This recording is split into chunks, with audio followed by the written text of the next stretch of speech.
pressure on Starmer, who claimed Israel allowed Hamas attacks. I think this is a perfectly legitimate point of view. First of all, he's describing what happens in another country. Okay, I mean, he is obviously Muslim, but he is describing what happens in another country. For example, he might be describing what's happening in Pakistan or in Iran. For example, if he were to say that Iran had allowed attacks, then we can debate him, we can discuss it with him. I don't think he'd be getting into any kind of trouble, but in order, if anyone makes any accusations against Israel, apparently this is something that has to be dealt with. Now, I personally am under the very strong opinion, having looked at this issue very, very carefully, and having studied politics and false flag hoaxes and whatnot for many, many years. And in my opinion is the official story of what took place on October the 7th is impossible. And that the alleged attack on a music festival at a kibbutz was a hook which would justify Israel's attack on Gaza. I mean, Israel had to have a pretext. So they claimed that their army, that they themselves say are the best in the world. They say it, not me. I don't think they are. I think they're one of the worst. But they claim to be the best in the world, and their intelligence is the best. They're so good at assassinating people. They can go to a hospital dressed as doctors, kill some people in their beds in a coma, and brag about it. So they're so good at finding out who's to blame. But for some odd reason, they can't. By the way, my name is Paul, in case you wondered. I'm not bothered about that. They know who I am anyway. They can tell you, you know. So the thing is, Israel has a documented track record in false flag terrorism. The Lavon affair, the USS Liberty, which was supposed to be mistaken identity.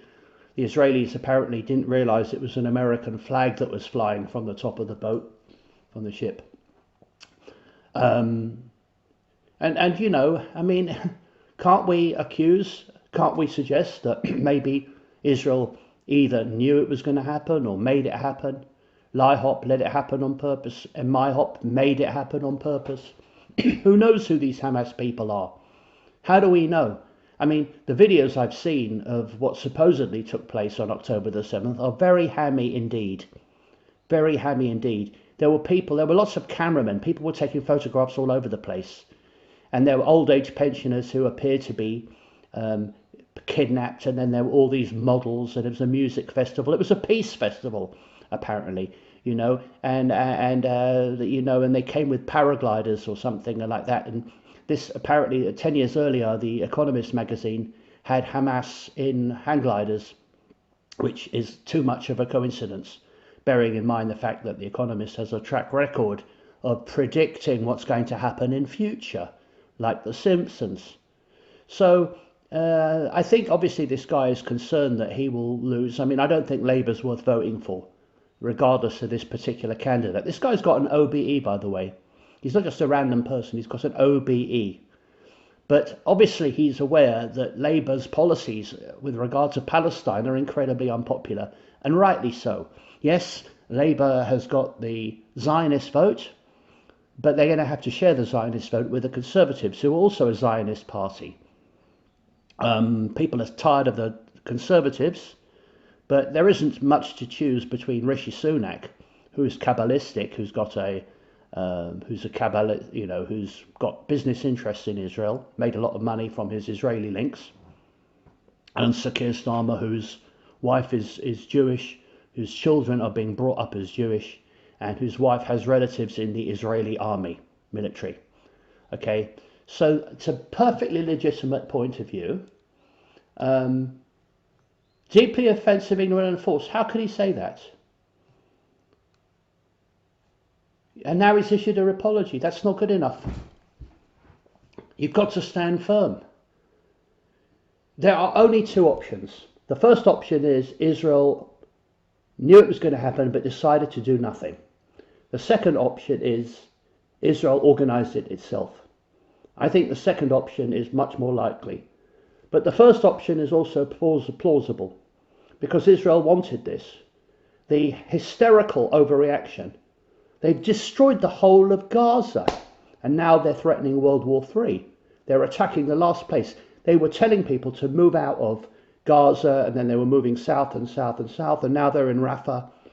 There's 1.5 million people squashed into this tiny area and Israel is telling them that they have to evacuate.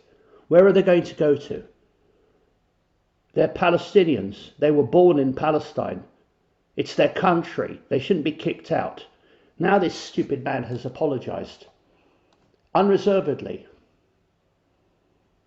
No, no, no. It's not good enough. Zionism itself is a racist ideology. The Jews themselves say they are the chosen people. How dare they do that? How dare they pretend that they're any better than anyone else? I've always judged people as individuals. I don't care what colour skin a person has. It's never bothered me at all. I'm well aware that a lot of English people are complete and utter arses, right? Israel allowed Hamas attacks. I think that is the very least you can say, because Israel doesn't just have men on the ground in that location. They also have CCTV and all kinds of other surveillance equipment. So it's impossible, in my opinion, to believe that this event could not have been stopped.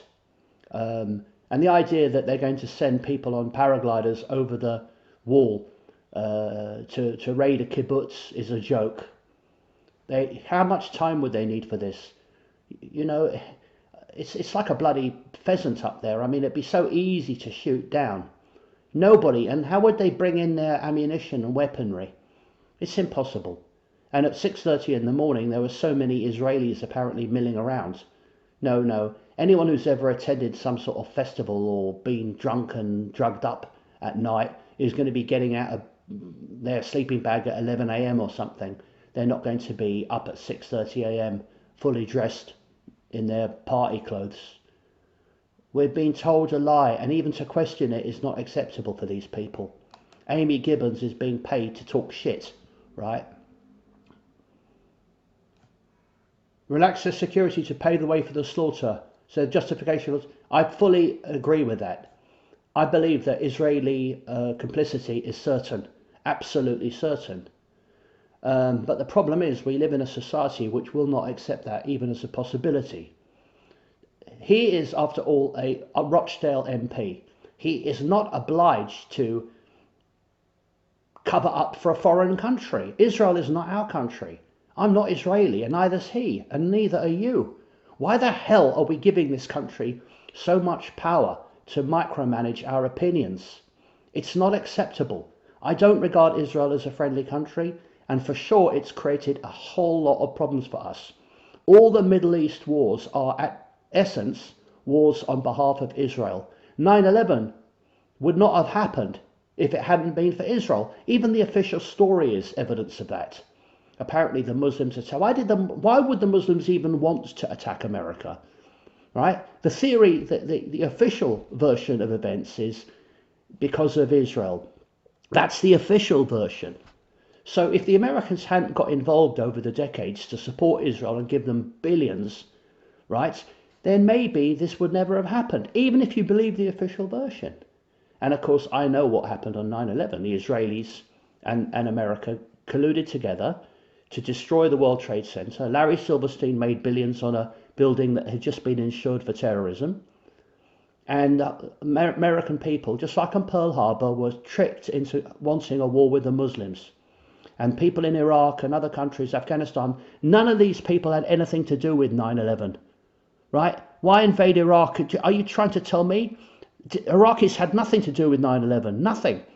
And neither did Afghanistan. Apparently bin Laden was living in a cave somewhere. If you're some woman in Kabul or something, or children in some part of Afghanistan, is it your fault that there's somebody living in a cave somewhere or other. It's not your fault. We didn't carpet bomb Dublin because of the IRA. So anyway, the bottom line is we have to move away from the idea that we can't criticise Israel.